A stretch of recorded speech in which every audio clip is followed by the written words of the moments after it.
Bonjour les amis, alors je suis vraiment content de vous retrouver.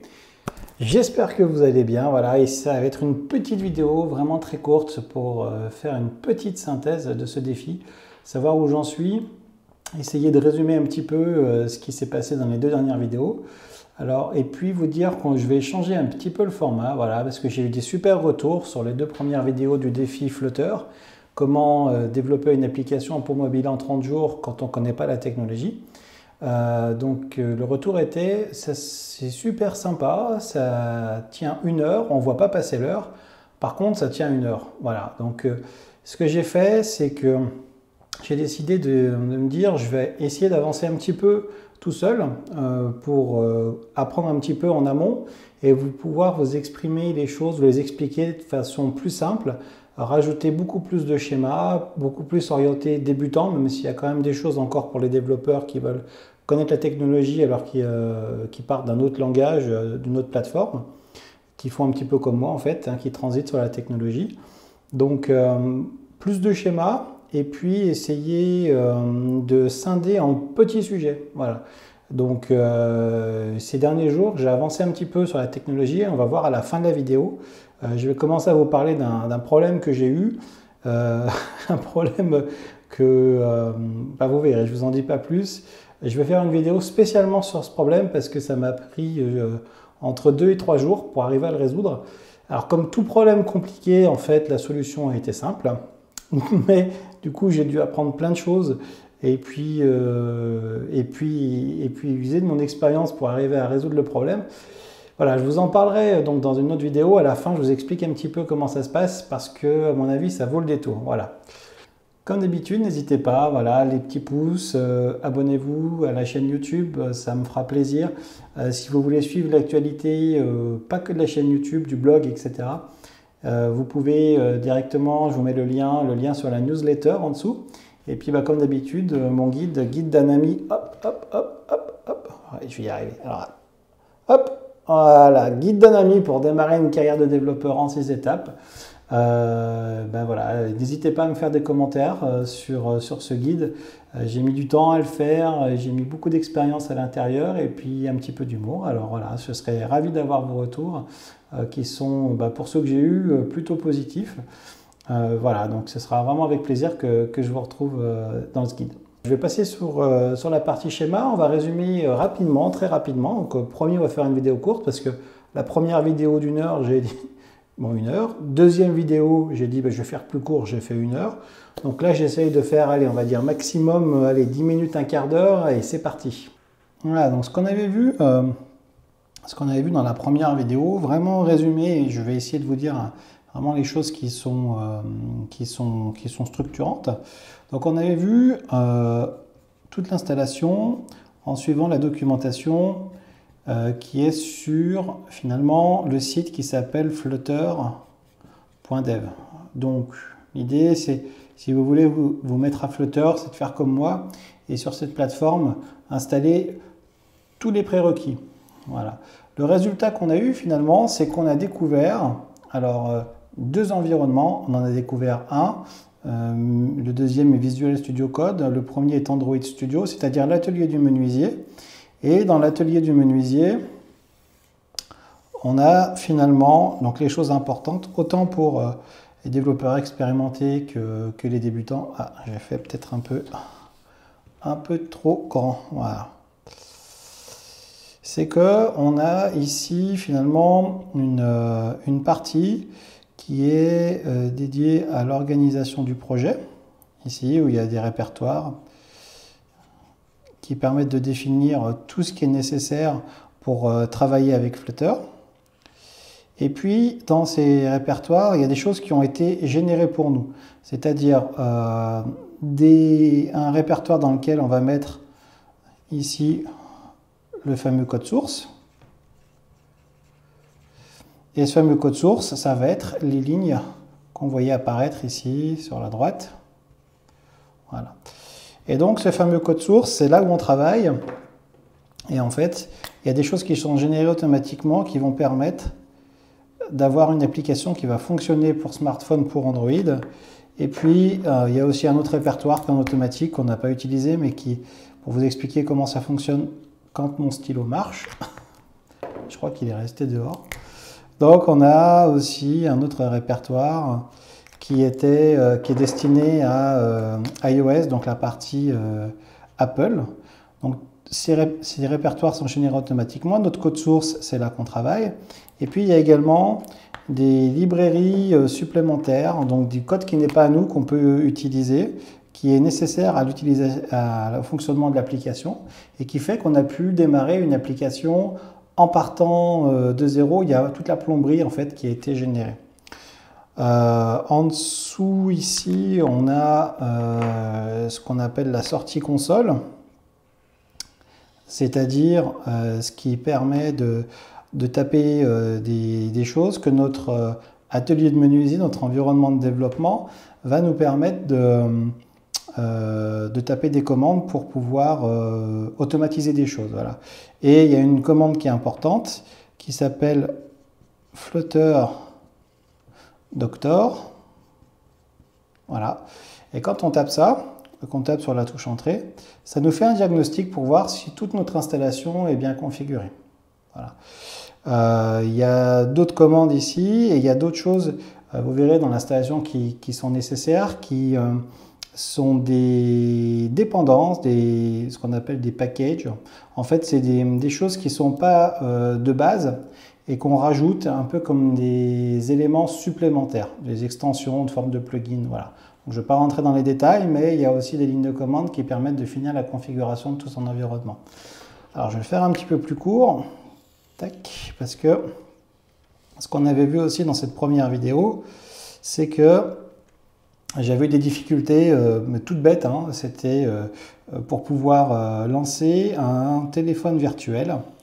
Et ce téléphone virtuel, une fois qu'on a passé les petits problèmes de configuration, permet d'avoir directement notre application qui s'exécute. Et quand on change du code ici, ça s'appelle le hot reload, le rechargement à chaud, eh bien on enregistre avec la petite disquette ou un CTRL-S ici dans l'environnement, on sauvegarde. Directement le code source est sauvegardé, il est retransmis au téléphone et on voit directement les mises à jour qui se font entre ce qu'on a décidé ici dans le code source de l'application et ce qui arrive directement sur le téléphone. Voilà ce que nous a permis la première vidéo, alors qui dure 1 heure parce que en fait je donne pas mal de conseils par rapport à d'autres technologies, à d'autres façons de faire, à des bonnes pratiques et puis des pratiques qui viennent de l'expérience, qui permettent non seulement d'installer un environnement, mais pas forcément dédié à Flutter. C'est-à-dire à chaque fois qu'on commence une nouvelle techno, c'est des principes de base que je donne en forme de conseils, c'est aussi pour ça qu'elle dure 1 heure. Donc si vous n'avez pas vu cette vidéo, n'hésitez pas à la mettre aussi, parce qu'il n'y a pas que l'installation et la configuration de l'environnement, il y a aussi tout ce qui tourne autour de l'expérience et de la transmission. Voilà. Donc, ben voilà, c'est pas mal, c'est un petit résumé. Je vous passe sur le résumé de la deuxième vidéo qui concernait les widgets. Alors ce qu'on a vu dans cette deuxième vidéo, c'est que dans Flutter, tout est widget. Si je reprends l'exemple du téléphone, l'écran qui est là, au démarrage de l'application, il y a un composant qui va être chargé, qui est finalement un conteneur et qui va contenir différents composants. On peut imaginer que si je retranscris ici, un composant qui fasse, mettons, tout le téléphone. Ici, on va le faire sous forme d'un composant plus petit. Et il va pouvoir contenir finalement un autre widget. Ce widget va pouvoir contenir finalement un autre widget, etc., etc. C'est pour ça qu'on va pouvoir parler d'une sorte d'arborescence de composants. Et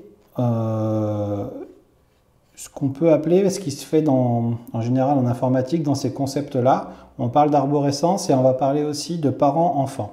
Donc imaginez que vous avez un widget parent.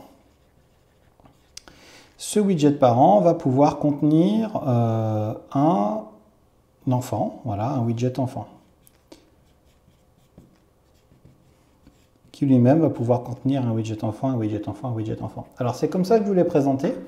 Moi j'ai un petit peu avancé sur la partie Flutter et j'ai trouvé une façon d'expliquer qui était un petit peu différente et qui revient au même parce qu'en fait vous avez vos composants, composants principaux, eux ils le font en cercle et ils disent justement qu'on peut avoir différents enfants. Voilà. Et que ensuite, etc., etc., etc. Alors on verra par la suite aussi, ça peut amener des complexités quand on veut changer des éléments, qu'on veut les refaire et puis les faire appartenir à d'autres choses. Il peut y avoir des choses un petit peu complexes, j'ai vu ça dans une vidéo avancée. On n'en est pas là pour le moment. Voilà, simplement se dire que finalement, tout est widget et que on a réussi finalement à dire qu'on a notre liste de courses qui est une liste, un composant widget de type liste, on va dire comme ça, qui contient en fait un ensemble de cette liste, elle contient un ensemble de lignes. Ligne 1, ligne 2, ligne 2, etc., etc., etc. Et ces lignes, en fait, chaque ligne, hop, vous voyez, ouais, chaque ligne est un widget. D'accord? Et donc,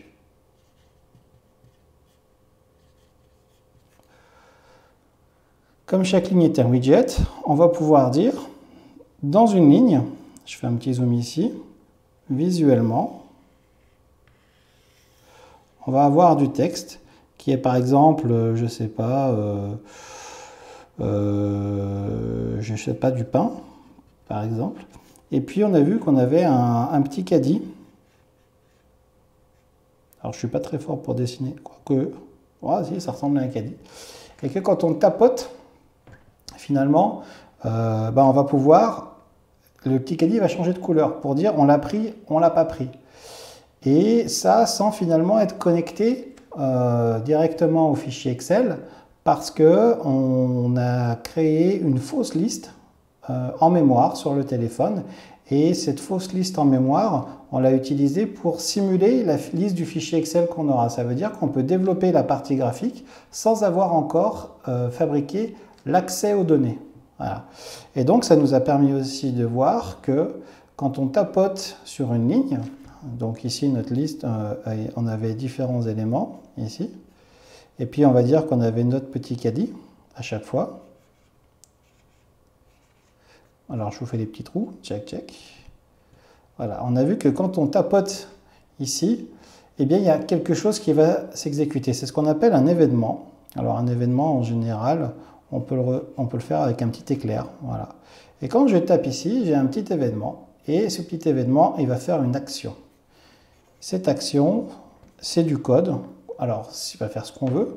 Et nous, on a décidé que quand on tapotait, on gardait en mémoire, en fait, une autre liste, qui est la liste des éléments qui ont été sélectionnés ou désélectionnés par l'utilisateur.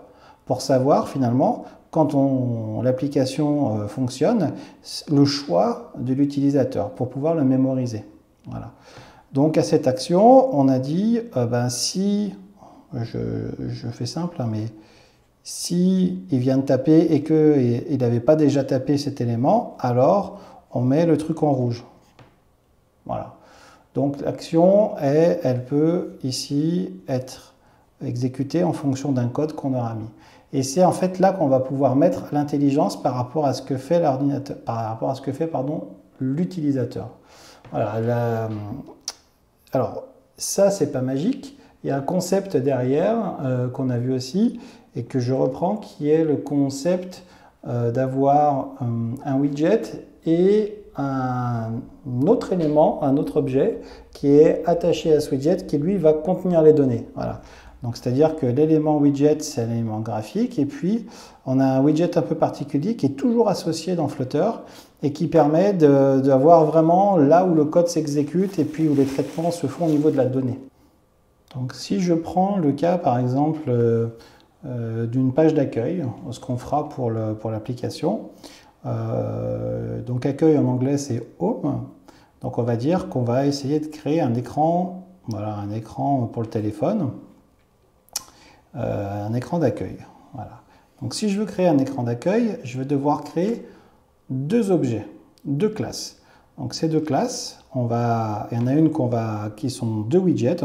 La première, c'est l'élément principal, l'objet principal, qui représente graphiquement ici l'élément, qui s'appelle, on va l'appeler Home.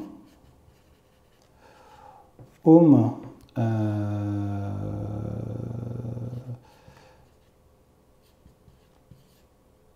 on va l'appeler par exemple Homepage. Voilà. Homepage. Et puis cette Homepage, elle va hériter. Donc elle va prendre déjà quelque chose qui existe et elle va se dire, ben moi je sais déjà faire tout ce que ce composant logiciel sait faire, et elle va hériter de ce qu'on appelle un stateful widget. Alors prenez pas peur,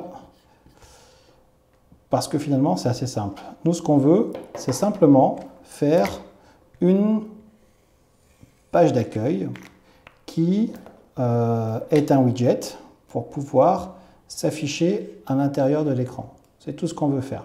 Après, cette partie-là, c'est une partie un petit peu technique.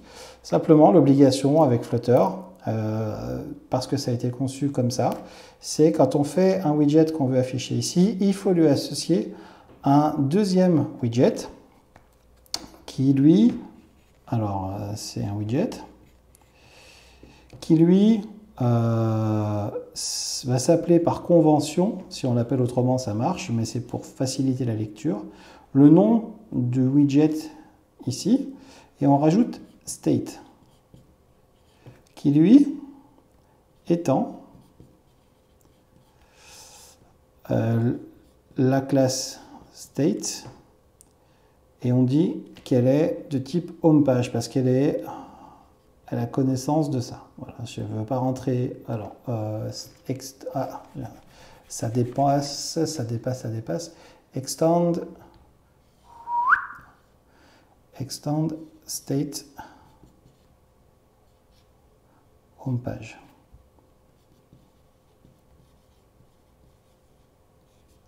Voilà, donc là, c'est un petit peu barbare, mais ça veut dire que c'est un état.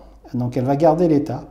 Donc, ce homepage, alors je rappelle, un state, ça veut dire état. Donc, cet objet homepage state est là pour sauvegarder finalement l'état de ce qui se passe dans le widget de la homepage. Et les deux sont fortement liés. D'accord? Donc, ici, qu'est-ce qu'on va retrouver à l'intérieur de ça? On va y retrouver les variables. Alors, il y en a aussi de l'autre côté, mais principalement les variables pour avoir les éléments gardés en mémoire. Et puis, donc, les traitements, et notamment tout ce qui est les événements utilisateurs, quand on tapote dessus. Voilà. Donc ça, eh ben, c'est aussi un widget qui, lui, est associé à ce widget-là, d'accord, qui lui permet d'avoir un affichage. Et la convention qui se fait en Flutter, c'est de mettre tout ça dans un seul fichier. Voilà. Et par exemple, pour homepage, ce fichier s'appellerait homepage.dart, qu'on mettrait dans notre projet au niveau de notre atelier de menuisier, voilà, notre environnement de développement, et on l'appellerait homepage.dart. Dart, c'est l'extension du langage. Alors, moi, ce que j'ai fait dans la deuxième vidéo, c'est que j'ai séparé ça en deux fichiers parce que j'avais l'habitude de faire comme ça. Ce que j'ai vu dans les exemples de code un peu partout sur Internet, c'est que par convention, comme il y a toujours cette association-là, et que ici, il y a très peu de code, c'est juste pour créer l'objet et ensuite tout se passe dans le deuxième. Tout le monde a l'habitude de faire tout dans le même fichier. C'est vrai qu'à l'usage, en fait, c'est pas choquant. C'est même plutôt pratique, donc ce que j'ai fait, c'est que j'ai repris mon code pour suivre un petit peu ce qui se fait sur les autres projets Flutter. Voilà, c'est pas choquant, ça me gênait un petit peu au début, mais finalement ça évite d'avoir plein de fichiers partout qui finalement n'apportent pas plus de valeur à l'intérieur. Voilà, donc pas plus compliqué que ça.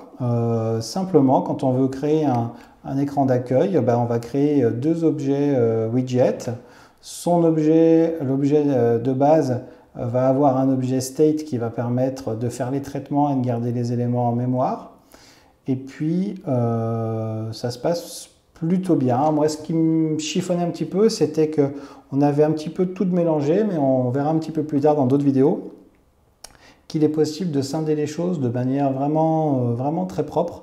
On peut aller loin sur même de l'industrialisation, c'est-à-dire quand on n'est pas qu'un seul développeur, mais on est toute une équipe, quand on a besoin de développer des parties de l'application et de mettre tout en commun après, de tester tout ça aussi. Je vous en parlerai un tout petit peu, j'ai trouvé des références sur le sujet. Alors comme je suis sur plutôt un défi, je ne vais pas tout implémenter, mais je vous mettrai, je suis en train de faire en parallèle un article sur le blog qui correspond au défi sur lequel vous trouverez toutes les références. Donc c'est intéressant, si vous voulez voir au fur et à mesure que les vidéos évoluent et même plus tard, vous aurez tous les éléments, tous les liens sur lesquels je me suis appuyé, toutes mes erreurs, comment je les ai résolues, etc. Voilà, en parallèle des vidéos. Donc n'hésitez pas à aller voir sur le blog, je mets le lien en dessous. Voilà. Alors, dernier point, le point dont je vous ai parlé au début de la vidéo, voilà, j'ai eu un petit problème. Alors, rien de grave, mais c'est un petit peu tendu parce que j'ai voulu, comme vous le savez, commencer directement à me connecter au fichier Excel. J'avais fait une petite liste qui commençait à fonctionner pour afficher ma liste de courses avec des données fictives à l'intérieur de mon programme. Et puis je me suis dit, je vais aller chercher les données dans le fichier Excel. Donc utiliser finalement ce que propose Google pour se connecter à un fichier Excel, entre guillemets, en ligne. Donc quand vous avez un compte Gmail, un compte Google, vous pouvez bénéficier de documents Excel tableur, mais directement dans le navigateur Internet. C'est-à-dire que vous n'êtes pas obligé de télécharger un fichier, vous pouvez directement, vous avez des cédules, des colonnes, des lignes, et vous pouvez directement faire comme dans Excel. Et ça permet aussi d'avoir un fichier qui se partage entre plusieurs utilisateurs. Et l'idée, c'est d'avoir cette liste de courses dont la source de données est dans ce fichier-là. Et puis ensuite, avec l'application, d'avoir une vision de ce qu'il y a dans ce fichier, puis peut-être pouvoir le mettre à jour plus tard au fur et à mesure qu'on fait des courses. Et donc là, j'ai commencé à prendre un exemple de quelqu'un qui avait fait ça, pas avec Excel, mais qui s'était connecté avec son application, avec Flutter, pour aller lui consulter un traitement de texte, un fichier de traitement de texte, pour pouvoir prendre les données à l'intérieur avec ce que donne Google pour accéder au fichier, et puis l'afficher à l'intérieur du téléphone, mais en utilisant Flutter. Et donc je me suis dit c'est intéressant parce que moi c'est un petit peu la même chose pour la connexion, ça me permet d'avoir les basiques et puis je peux après directement récupérer un fichier Excel plutôt qu'un fichier équivalent Word, voilà, traitement de texte.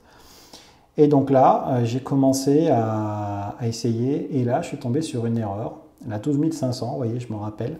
Là je me suis dit pas grave, je fais comme d'habitude quand j'ai une erreur, voilà, Google est mon ami, donc je tapais le message d'erreur.